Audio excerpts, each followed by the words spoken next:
Welcome to Gaja black. நீங்கள் இப்போ தான் ஃபஸ்ட் டைம் நம்ம சேனலை பார்க்குறீங்கன்னா மறக்காமல் சப்ஸ்கிரைப் பண்ணுங்கள். இன்றைக்கி நம்ம எங்கே வந்திருக்கோன்னு பார்த்தீங்கன்னா, சிவகங்கை மாவட்டம் குன்றக்குடி முருகன் கோயிலுக்கு தாங்க வந்திருக்கோம்.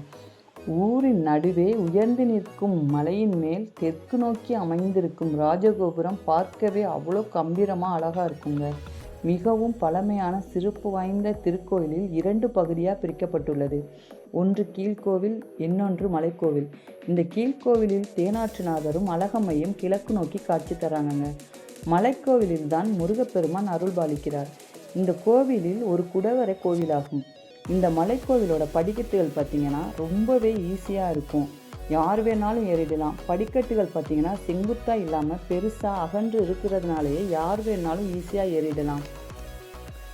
இந்த கோவிலுக்கு இந்த பேர் வர காரணம் என்னன்னு பார்த்தீங்கன்னா, குன்றின் அடிவாரத்தில் அமைந்திருக்கும் ஊர் என்பதால் குன்றக்குடி என பெயர் பெற்றதாகவும், தேனாற்று நீர் பாயும் ஊர்களில் குன்றக்குடி ஒன்றானதால் இங்கு உள்ள இறைவன் தேனாற்றுநாதன் என பெயர் பெற்றார் என்றும், காலப்போக்கில் அது குன்றக்குடி என பெயர் மாறியதாக சொல்கிறாங்க. இந்த குன்றக்குடி மலை பார்த்திங்கன்னா மயில் மலை என்றும் கூறுவார்கள். இதற்கு காரணம் என்னவென்றால், முருகனின் வாகனமான மயில் அப்பெருமானின் சாபத்தில் மயில் உருவத்தில் மலையாக இருந்து சாப விமோச்சனம் பெற்றதால் இந்த மலை மயில் மலை என பெயர் பெற்றதாக சொல்கிறாங்க. இந்த மலையை மயில் வடிவமாக இருப்பதை நாம் பார்க்கலாம். விசேஷ நாட்களில் பார்த்திங்கன்னா ரொம்ப அதிகமாகவே கூட்டம் இருக்கும். இந்த கோவிலின் மூலவரான முருகப்பெருமான் வள்ளி தெய்வானையுடன் 6 முகங்களோடும் 12 கைகளோடும் இங்கு காட்சி தருகிறார். இதுலேயும் முக்கியமான விஷயம் என்னன்னு பார்த்தீங்கன்னா, மயில் மேலே உட்கார்ந்த ரூபத்திலேயே இங்கே காட்சி தருகிறார். முருகப்பெருமான் மட்டும் இல்லாமல் வள்ளி தெய்வானை இவங்க 2 பேருமே மயில் வாகனர் மேலே உட்கார்ந்து ரூபத்திலேயே குன்றத்தூர் முருகன் கோயிலில் காட்சி கொடுக்குறாங்க. மற்ற கோவில்கள் எல்லாம் பார்த்தீங்கன்னா முருகப்பெருமான் மட்டும் மயில் மேலே அமர்ந்து காட்சியளிப்பார். ஆனால் வள்ளி தெய்வானை இவங்க 2 பேருமே மயில் மேலே அமர்ந்து காட்சி கொடுக்கக்கூடிய அந்த ஒரு சிறப்பானது இந்த குன்றக்குடி கோயிலுக்கு மட்டும்தான் இருக்குது. அது மட்டும் இல்லாமல் மலைக்கு கீழ் இருக்கும் குடைவரை கோவிலில் மலையை குடைந்து கோவிலாக கட்டியிருப்பாங்க. தேனாற்று ஈஸ்வர் இங்கு சுயம்புவாக தோன்றியிருப்பார். சிவபெருமானோடு சேர்ந்து கிழக்கு நோக்கி அழகமைன்னு சொல்லக்கூடிய நம்ம தேவியும் காட்சி கொடுக்குறாங்க.